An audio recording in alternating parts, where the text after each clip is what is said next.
Добрый день, дорогие друзья! Я приветствую вас на новой лекции канала «Жизнь после жизни есть, я знаю», который посвящен доказательствам жизни после смерти и устройству потустороннего мира, куда каждый из нас попадает по завершении своего земного пути, где и воссоединяется с ранее усопшими родными и любимыми и продолжает бесконечное путешествие по нашей прекрасной и удивительной Вселенной.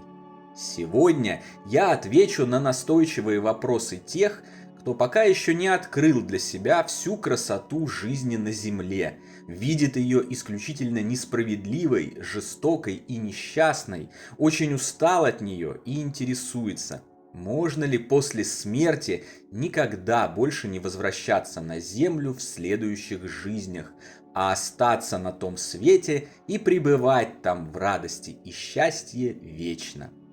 Давайте обо всем по порядку. Накопленный человечеством массив данных о потустороннем мире и его устройстве показывает одно важное и примечательное совпадение, то есть, как мы уже знаем, истину на протяжении многих лет научных исследований. Большинство духов, покидающих физические тела, радуются этому, словно дети. По всему видно, естественная смерть для человека – это вовсе не трагедия, каковой она воспринимается со стороны, а совершенно безболезненный и даже приятный процесс возвращения домой после тяжелого трудового дня в материальном мире. Подчеркиваю, речь идет, разумеется, о естественной смерти, а не о случаях сведения счетов с нею, что, как я уже неоднократно говорил, всегда и без исключений является ошибкой, влекущей самые тяжелые, неприятные последствия как для совершившего эту ошибку, так и для его родных, любимых и близких. Если же смерть наступает по естественным причинам, в большинстве случаев это позитивный фактор для исходящих из биологических тел духов. Все говорит об этом. Об этом говорят духи на спиритических сеансах и в записях электронного голосового феномена или ЭГФ. Об этом говорят возвращенные с того света люди, перенесшие клиническую смерть. Об этом говорят внетелесные путешественники и осознанные сновидцы, встречающие и интервьюирующие в своих путешествиях развоплощенных сущностей. Об этом говорят ясновидцы и экстрасенсы.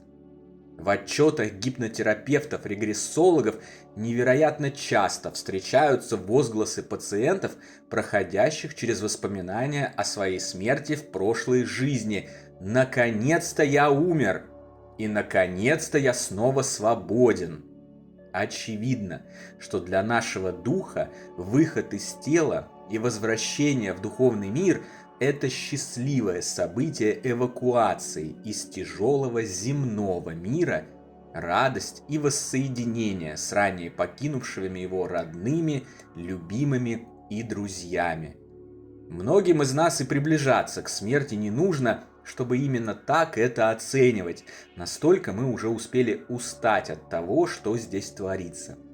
В связи с этим у многих и возникает логичный вопрос: а можно ли после смерти не возвращаться сюда и остаться на том прекрасном свете навсегда?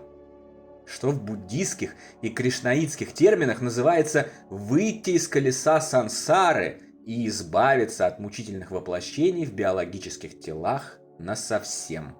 Как обычно, не стану лукавить и заниматься домыслами и измышлениями.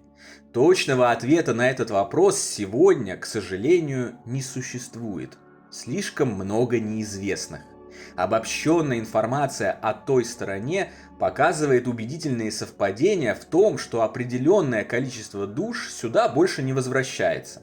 Они продолжают свой путь и свое развитие исключительно в тонких мирах.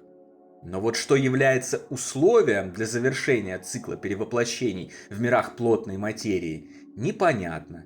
Просветление, достижение определенного духовного уровня, какая-то жертва, принесенная во время физической жизни и прочие сюжеты, пока что все это лишь бездоказательные домыслы представителей воплощенного человечества. В таких затруднительных случаях приходится прибегать к другому методу познания и поиска ответа на интересующие вопросы – наблюдениям, анализу полученного за жизнь опыта, эмпирическому сбору данных, их обобщению, нахождению в них совпадений и закономерностей и логичному выводу на их основании.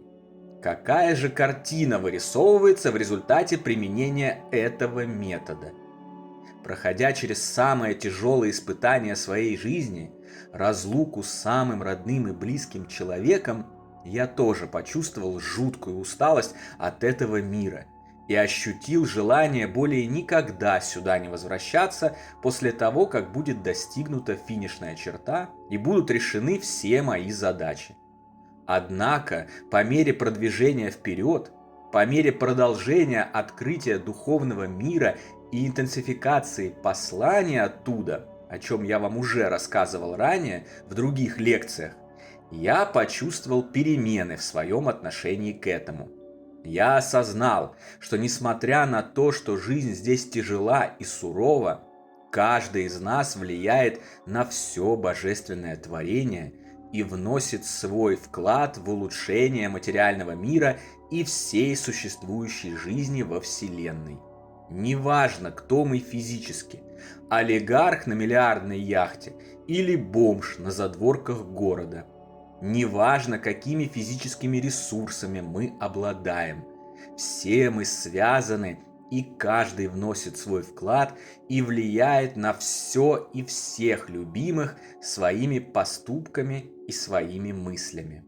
А значит, несмотря на все трудности и тяжести, встань передо мной снова выбор, воплощаться здесь или нет, я снова же выберу воплощаться и даже буду воспринимать возможность помочь божественному делу строительства доброй и счастливой вселенной, наполненной любовью, как великую честь, оказанную мне нашим Отцом.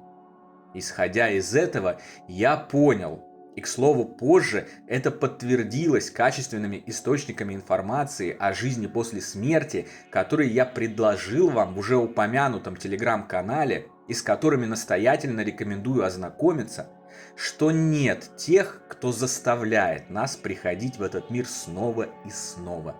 Нет никаких надсмотрщиков, начальников и руководителей, определяющих, как, когда и кому надлежит прийти в тот или иной мир, как, вероятно, не существует и условий для того, чтобы оставаться на том свете неопределенное количество времени.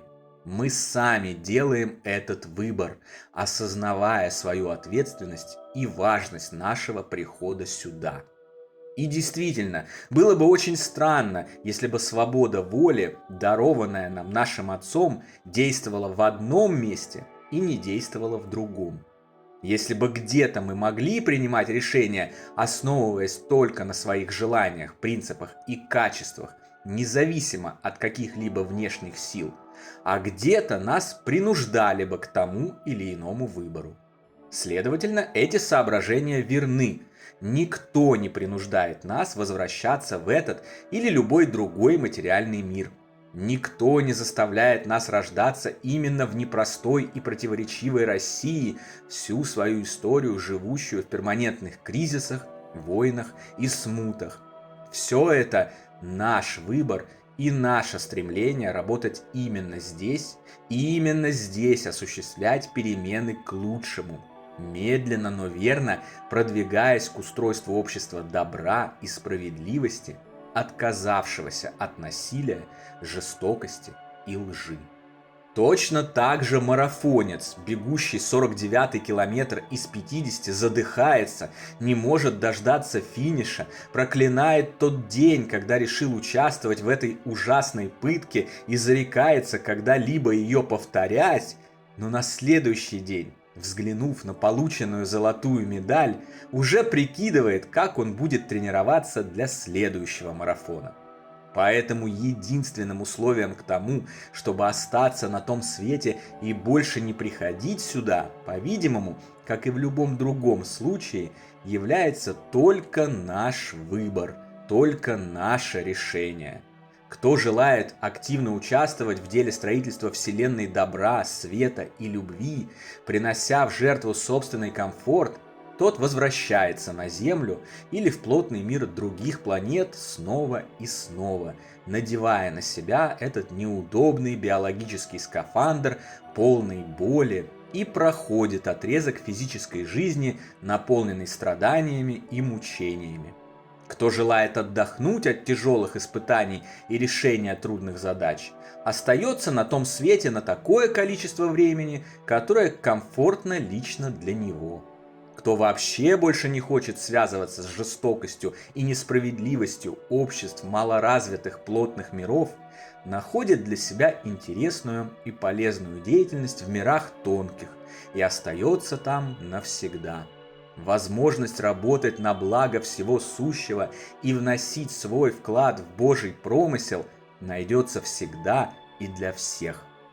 Исходя из такой модели, становится понятно, почему, пребывая в материальном мире, мы окружены заботой и поддержкой незримых духовных защитников, наставников и ангелов-хранителей.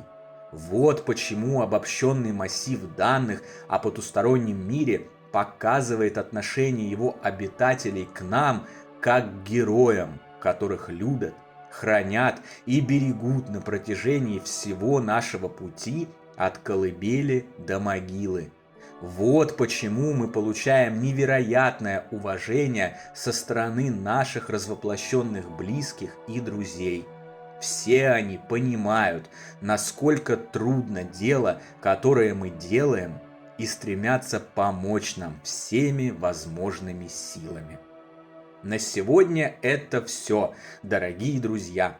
Дополнительную интересную и полезную информацию за пределами лекций, ответы на ваши вопросы о жизни после смерти и познавательные статьи о потустороннем мире вы найдете в нашем телеграм-канале.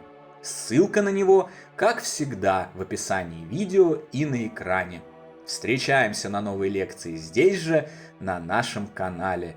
А пока всего вам самого лучшего, волшебного и замечательного.